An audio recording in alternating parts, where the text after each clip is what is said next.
Hey everyone, before we start the video, I want to show you guys this uncut foil Urza's Destiny sheet.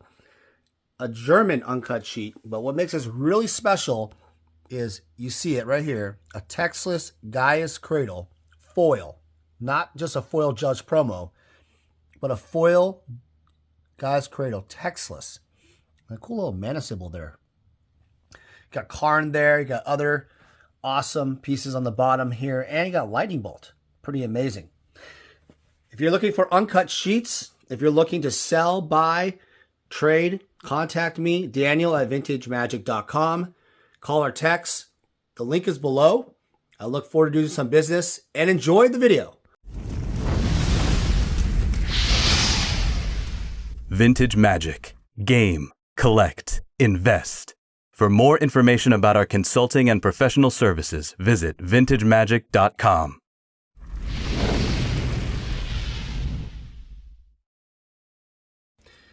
All right, guys, happy Finance Friday. Yes, haven't done one of these for a while, and I'm excited to do today's video because it's about a topic that I don't think a lot of people ever talk about.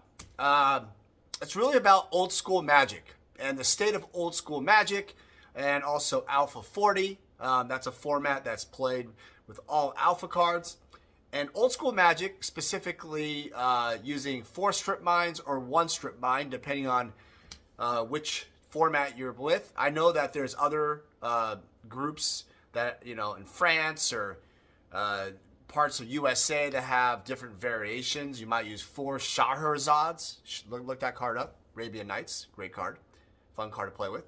Or other, you know, cards like Recall. There might be 4 of those or 1 of those. It depends on which group you're in, and yeah, I think everything's a little different. But I want to talk about just in general how it affects the entire the old school magic market. Now, I also might as well just touch and play a little about vintage and also legacy in this video. I'm not going to go deep into that today, but I will say those have somewhat of effect. But for the 1993 and 94, I think old school magic and Alpha 40 are really the main formats to care about. All right, so let's get right into it.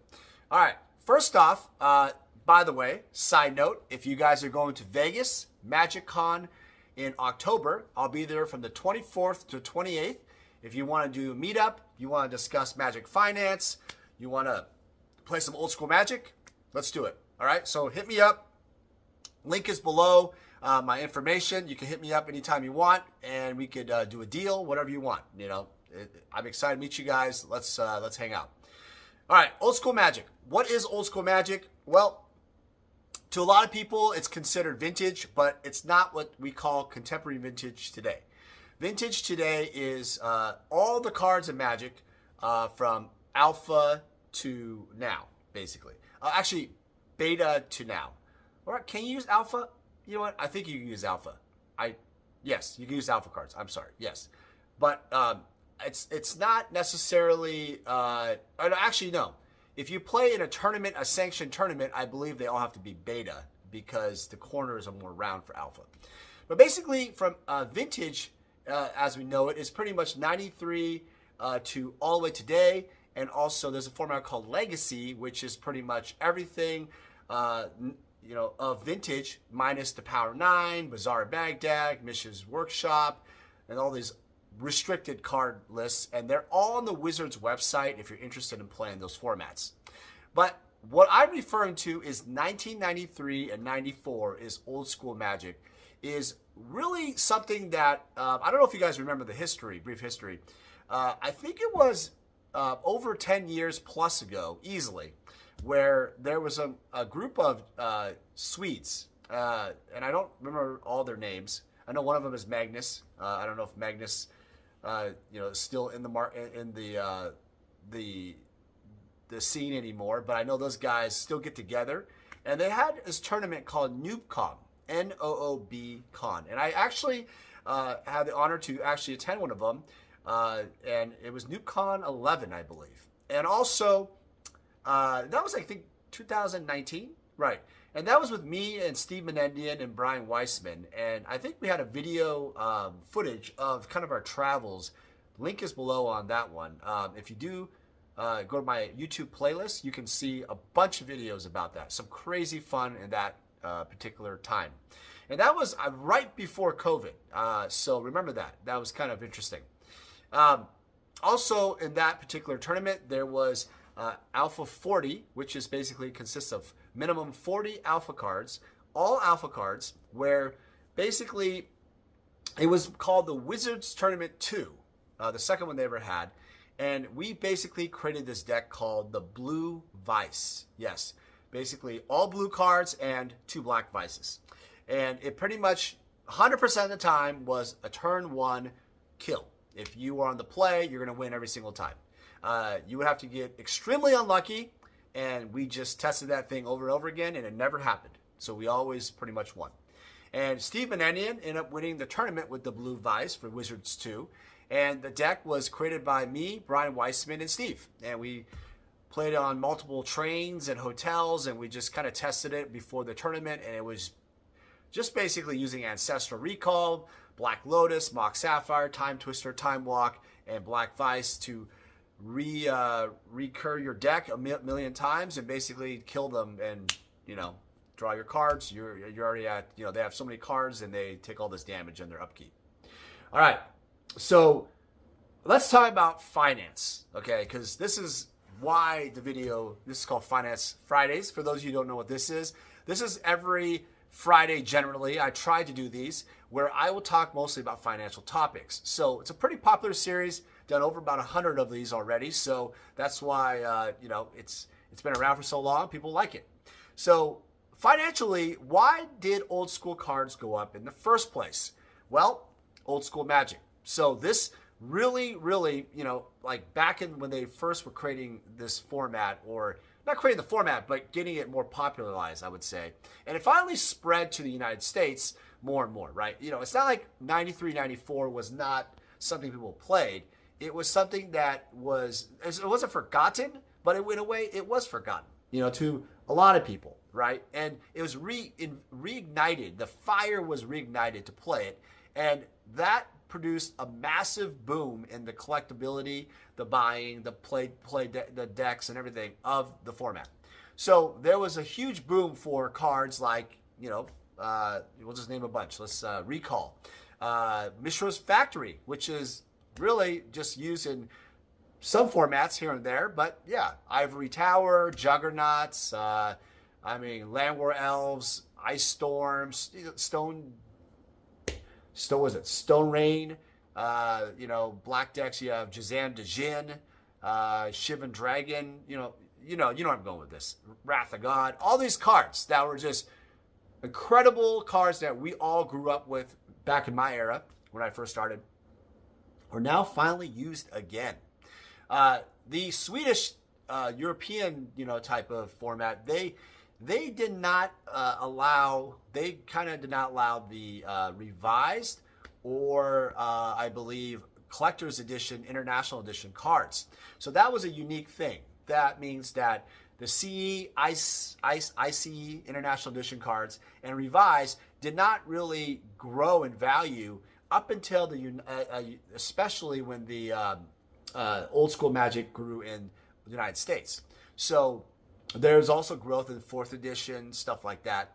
And commensurate to all this, all the packs, all the stuff you can see in between that, all grew. Set collecting, nostalgic items, artwork, prints, the whole shebang.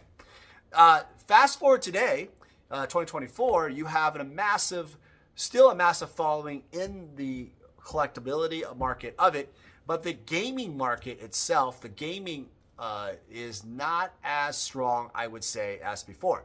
Now, there are still groups that are still around. I think Seattle, they have the Emerald City Trolls.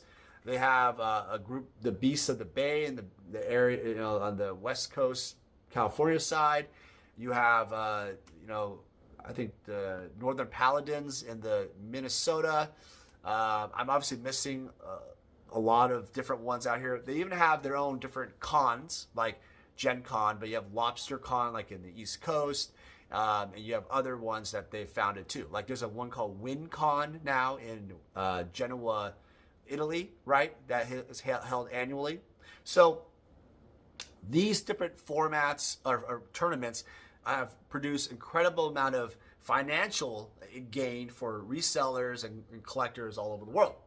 Now, over the years, we've seen quite a decline, especially the last 2 or 3 years, where people are not playing as much. And I've kind of did a little, kind of discussion here and there with some people and why it's not, people have sold out of their collections, or why are they doing that? And the consensus I'm seeing is a shift in people's lives. It's one of the most number one things that I noticed, that people are shifting the way they want to live their life. Now, they still love Magic, but it might be some of it's time, some of it is personal finances. You have a car, house, college, kids. You got a wife. You got a shopping problem. For some people, a significant other. I don't know. Not gonna say anything. You got stuff like that, and it's this is the way it works. And I think people change the way they spend money, and they have to sell their Magic cards. You also have a dynamic, unfortunately, is death. You have a lot of people getting more sick, medical bills, family, issues, whatnot, and mental health. And it's like you have to sell the cards, right? So more supplies hit the market, causing a decline and less demand. So obviously you're probably thinking, well, Dan, this is a very negative take on the whole thing. I should just sell my stuff. And what about what? No, I enjoy my cards, Dan. I'm not selling my stuff ever. Alpha 40, I love Alpha 40, right? That format, by the way, was started pretty much after the Wizards tournament series. And then it was kind of made more popularized in the United States by the folks at the Northern Paladins. There was a kind of a crew there that kind of put some rules that were set. And also, all of this became very popular. I don't know if you guys remember this during COVID, during the time when you had to play pretty much on your computer using what do you call it? What is those called? Oh, the cams, right? Little computer cams. And we would, they happened before COVID, but they really got popularized because you couldn't play with anybody at all. You couldn't play in person. So that is something that really caused Old School and Alpha 40 to be popular. I think, obviously there's a driving force with the economy. The economy does affect the Old School market in general to buy, luxury goods and stuff. But I think the demand and, like I said, supply is just so different. So let's talk about how is this going to turn around? Because do I think Old School, do I think it's all going to turn around? And here's a couple of things. I unfortunately do not believe that Old School as a format will turn around unless the newer generation, like Commander players, like they're buying, the foils and some special cards in their Commander decks, and they make more money, they grow and get older. I think 93, 94 Old School Magic can grow again once another 5 to 10 year turnaround, in that the newer generation can purchase some of the older cards, start, testing the cards out and start being familiarized with the format, and then boom, it just becomes something they pass their kids possibly, and it's passed along throughout generations. Alpha 40 is tough because Alpha 40 requires a large startup cost. It's very expensive to buy the cards even now. Even the cards have went down.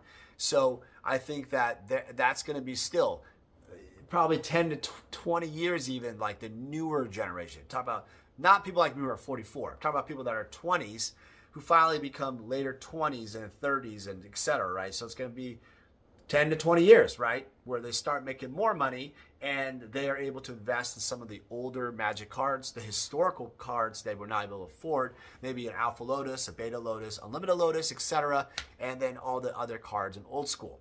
So I think that is going to trigger an event probably later on. So in the most recent term right now, I think it's going to be pretty flat.